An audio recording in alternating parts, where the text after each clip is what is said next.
Brought to you by Probo. ऐसे ही हाँ और ना का गेम है Probo the power of yes and no. The activity on this platform may be habit forming or financially risky. Participate responsibly. Okay, Neeraj Chopra, I still call him the golden boy, even though he's got a silver here, because in our history, we've only got that one track and field gold which Neeraj has given us. With me are two people who work very closely with him. Manisha Malhotra, Head of Sports Excellence at JSW Sport, and of course Parth Jindal, the founder of JSW Sport. And not just Neeraj, they support a host of other athletes that were participating at the Olympic Games. I'll start with you, Parth, on this one. Neeraj, how is he feeling at the moment? The thing is, expectations are so high, we tend to forget that we barely get any medals and we got one silver. But how's Neeraj feeling at the moment? I think Neeraj is very disappointed and a bit devastated because he was not very happy with the way he threw yesterday. I think he's more all about process, and he's all about how he feels when he throws. I don't think the result itself is what is bothering him. I think it's the fact that he was not in his best rhythm. And I feel that because when he came up, when I was in the crowd yesterday, when he came up to me, I screamed out for him, and he came up and I said, शाबाश नीरज, बहुत अच्छा किया है. He said, भैया बहुत काम बाकी है, बहुत काम करना है और आज लगी नहीं. तो I said, नहीं बहुत अच्छा किया. I said, नहीं भैया लगी नहीं आज. So he even though he won a silver, he was not very happy. That says something about his mindset, and it's no doubt in my mind that it's this mindset of his that makes him a champion. All right, very interesting. Manisha, those, as he talks about that, Neeraj also, I spoke to him, he said that rhythm wasn't there. Those foul throws, barring the one that he got, were they an indication that today or yesterday his rhythm wasn't quite there, or was that part of a larger strategy? No, I mean, I think that after the second throw being a 92.97 in the second round, it changes the whole perspective. And the Klaus told me that he's never seen Neeraj fight the way he fought yesterday, and it was sheer experience and literally grit to pull out that 89. Because what happened after that is that he just started forcing throws, and so if you see, Neeraj never usually gets those belly ups, and that is from the first throw, I don't know, you were not near me, but from the first throw it didn't look so good because I knew he couldn't control the release angle was not his normal release angle, and then when you add this whole 92.97 element to it, it just becomes a big fight and a force. And at that point, there's a lot of things going through an athlete's mind, and of course for Neeraj, there was no doubt that he didn't think that he could do it. So that was not the problem. But then you're really kind of forcing that, and it never comes when you force it. And if you saw the way Nadeem threw, it was literally like effortless. And it was similar to Neeraj's qualification throw, which he was not expecting an 89 and not going for an 89. But that's what it is. And to be able to have that effortlessness in a time of ultimate pressure, that's like that elusive thing, and it comes and it goes, and it's amazing, but it's magic. Yeah, it is. It was magical, actually, the entire competition. But you're talking about his resolve. In the interview, he mentions that as soon as Nadeem threw that 92.97, he said there were murmurs within the athletes. The gold is done. He said, I was the only one who said no. It's not done. I'm not giving up. I'm going for it. I've not done 90, but I'm going for it. Okay, on the larger thing, since we spoke to him last evening, he mentioned that about 40% of his focus is also on that groin injury. He doesn't want to aggravate it, so he wants to be completely free of that. And he thought that maybe because that was too early right after the competition, but going forward, he wanted to think about what needs to be done as a long-term solution. Have you guys thought about it? And because you're going to be his backroom staff, any thoughts about that? What should be the future? I think Manisha can. Yeah, well, lots of thoughts, because there's a lot going to change for Neeraj right now. Obviously, surgery was the only thing that's going to fix that issue. And it's not a groin. The pain remanates into the groin, but it's a hernia issue. And it's not a major surgery. It's literally like a separation that needs to be stitched together. It was an option on the cards last year, which he didn't want to take a chance before the Olympics. So he said, I'll manage till then. And so that option is definitely on the cards now. There are 3 doctors who are world experts in this. One in Paris who works with PSG, one in Munich who works with Bayern Munich actually, and one out of Dubai. And again, a very FIFA accredited doctor, so very good doctors. We're going to now consult those and see which he feels most comfortable with. It's also an interesting perspective to understand that Klaus is no longer going to be traveling with him full time. Oh, that's interesting. So why is that so? So Klaus, is 75, and Klaus is going to now it's not announced, and he's not announced a retirement. He's not retiring, but he's not going to be with him week in and week out for 8 months. Are you looking at somebody else then? No, I think that's a discussion now with Neeraj, and I think that so there are several things for Neeraj that are on the cards, and there's several options where we have to start talking about it. One thing that is for sure is that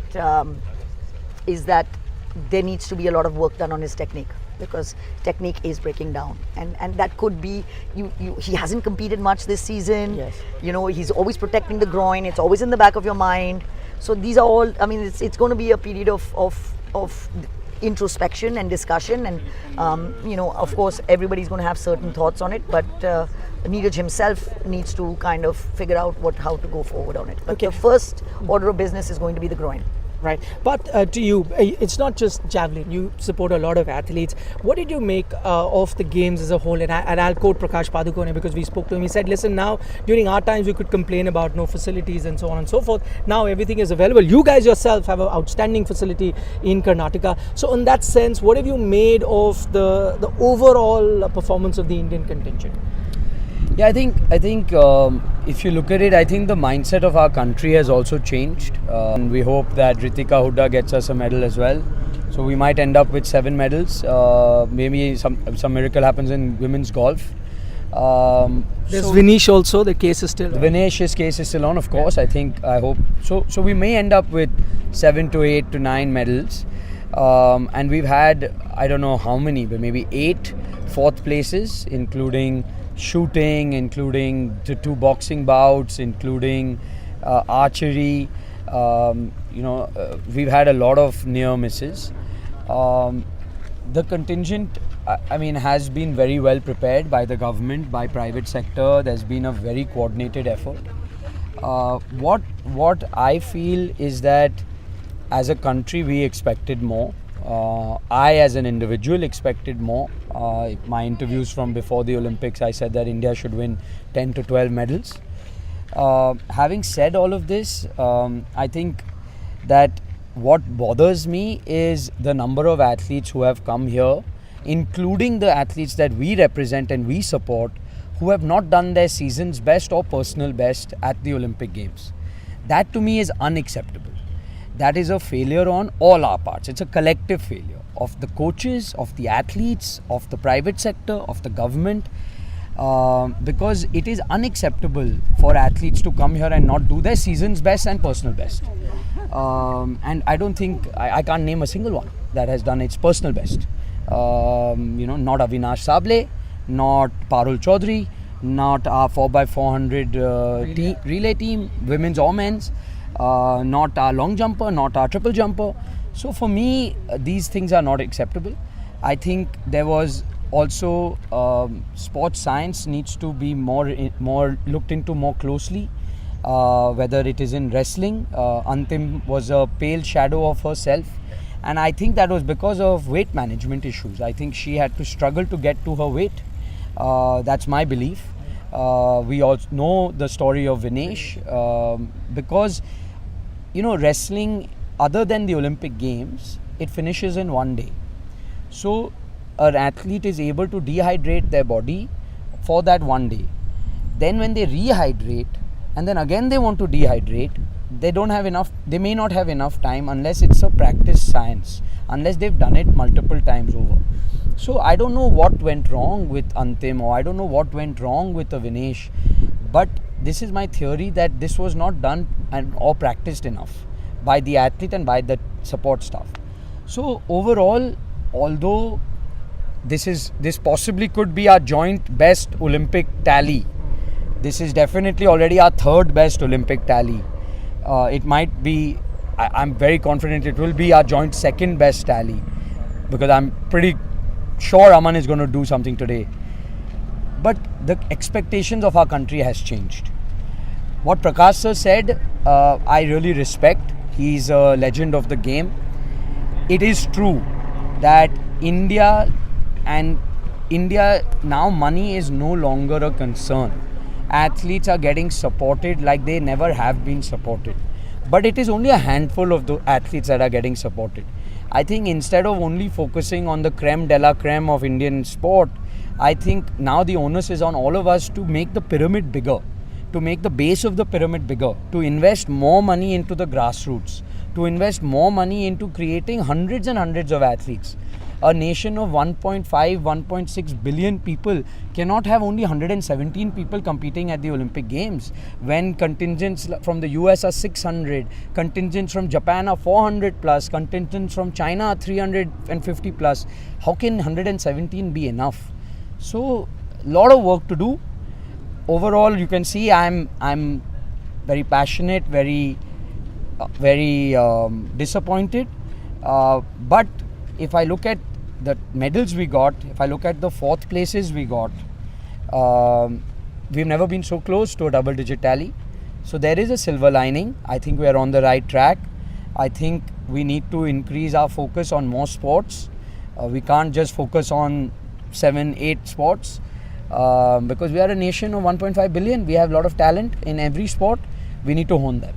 Yeah, I think that's brilliantly summed up. I don't need to, I was thinking of asking more questions, but I think you summed it up really well. And I often tell our viewers as well, everyone who complains, because I meet a lot of journalists asking, country of 1.4 billion people. I think the problem lies with us because there's no sporting culture. We wouldn't ever push our kids to be playing sport after, they reach the age of 10, 12, we want them to study. Whereas I was talking to a lot of American athletes, they say that till 20, they just give everything to sport and then look at what... I've seen the culture in Europe and in the US. I've also lived in Japan. Sport is part of their daily life. Right. The weekend rotates around your children's sporting activity. Your friends rotate around, Sunday my kid has a football game or my kid has this sport or running in this track. Let's meet after that. I'm going to pick them up, I'm going to drop them. Oh, we won, we lost. Yeah. It's every single week, every single day. In India, it's not like that. It's only those athletes or those kids who take up sports seriously where the parents get invested. Schools don't push it enough. We don't have anything like the NCAA, which is there in the US. All these things are needed. We need sport to become a viable career. And it might already have become a viable career. We need it to become a lifestyle. Yeah. So, a lot of work to be done, but it's starting. There is a lot of progress, there is a lot of focus, the government is as invested in it. Everyone wants India to do well and no one wants it more than Indians themselves and the government themselves. So I'm sure a lot of good is going to come out of this Olympics and I'm hopeful. All right, Parth Jindal, Manish Malhotra, thank you so much for taking our time. Match से जुड़े आपके हर सवाल का हम देंगे जवाब। जानने के लिए हर update, live analysis, special interviews, download कीजिए स्पोर्ट्स तक ऐप।